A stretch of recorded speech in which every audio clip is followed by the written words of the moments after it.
ایک رات سلطان محمود غزنوی کو کافی کوششوں کے بعد بھی جب نیند نہ آئی تو اپنے غلاموں سے کہنے لگا، لگتا ہے کہ کسی مظلوم پر آج کوئی ظلم ہوا ہے۔ تم لوگ گلیوں میں پھیل جاؤ اور اگر کوئی فریادی نظر آئے تو اسے میرے پاس لے آؤ۔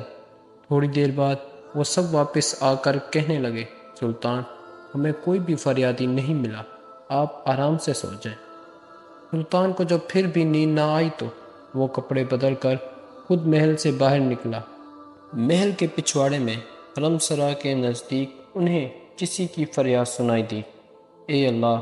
سلطان محمود اپنے مصحابوں کے ساتھ محل میں عیاش و عشرت کی زندگی گزار رہا ہے اور محل کے عقب میں مجھ پر یہ ظلم توڑا جا رہا ہے۔ سلطان نے کہا، کیا بات کر رہے ہو؟ میں محمود ہوں اور تمہاری فریاد رسی کے لیے آیا ہوں۔ مجھے بتاؤ، کیا ظلم ہوا ہے تمہارے ساتھ؟ آپ کے حواس میں سے ایک شخص جس کا نام میں نہیں جانتا ہر رات میرے گھر آتا ہے اور میری بیوی پر ظلم و تشدد کرتا ہے۔ سلطان نے پوچھا، اس وقت وہ کہاں ہے؟ اس نے کہا، شاید اب چلا گیا ہو۔ سلطان نے کہا، دوبارہ جب وہ آئے تو فوراً آ کر مجھے اطلاع کر دو۔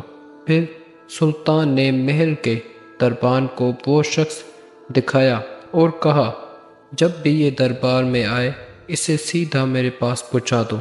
اگر میں نماز کی حالت میں بھی ہوں تو پرواہ مت کرو۔ اگلی رات وہ شخص سلطان کے پاس آیا اور بتایا کہ وہ شخص اس وقت اس کے گھر میں ہے۔ سلطان اسی وقت تلوار ہاتھ میں لیے اس شخص کے ساتھ چل پڑا۔ جب اس کے گھر کے قریب پہنچا تو اس سے کہا کہ گھر کے سارے چراغ بجھا دو۔ پھر اندھیرے میں ہی اس کے گھر میں گھس کر اس شخص کا سر تن سے جدا کر دیا۔ پھر سلطان نے حکم دیا کہ چراغ روشن کر دو۔ اس شخص کا چہرہ دیکھا اور سجدے میں گر پڑا۔ پھر گھر کے مالک سے کہا، اگر کچھ کھانے کو ہے تو لے آؤ، مجھے بہت سخت بھوک لگی ہے۔ آپ جیسا سلطان مجھ غریب کے گھر کھانا کھائے گا؟ جو کچھ بھی ہے لے آؤ، سلطان نے کہا۔ پھر وہ شخص ایک سوکھی روٹی اٹھا لایا جسے سلطان نے بڑی رغبت سے کھایا۔ جو شخص سلطان سے پوچھنے لگا کہ چراغ کو کیوں بجھایا، سجدہ کرنے اور روٹی طلب کرنے کے پیچھے آخر کیا ماجرا ہے؟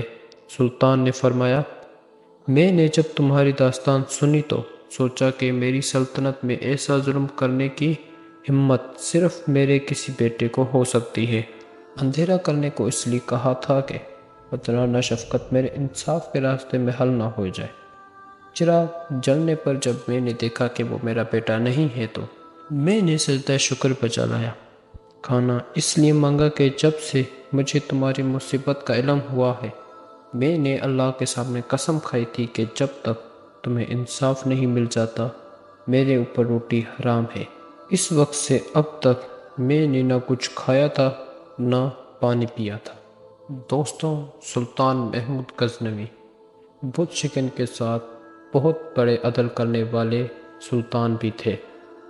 بس دوستوں، اگر یہ ویڈیو پسند آئی ہو تو اپنے دوستوں کے ساتھ شیئر کریں، چینل کو سبسکرائب کریں اور ویڈیو کو لائک کریں۔ اللہ حافظ، ملتے ہیں نیکسٹ ویڈیو میں۔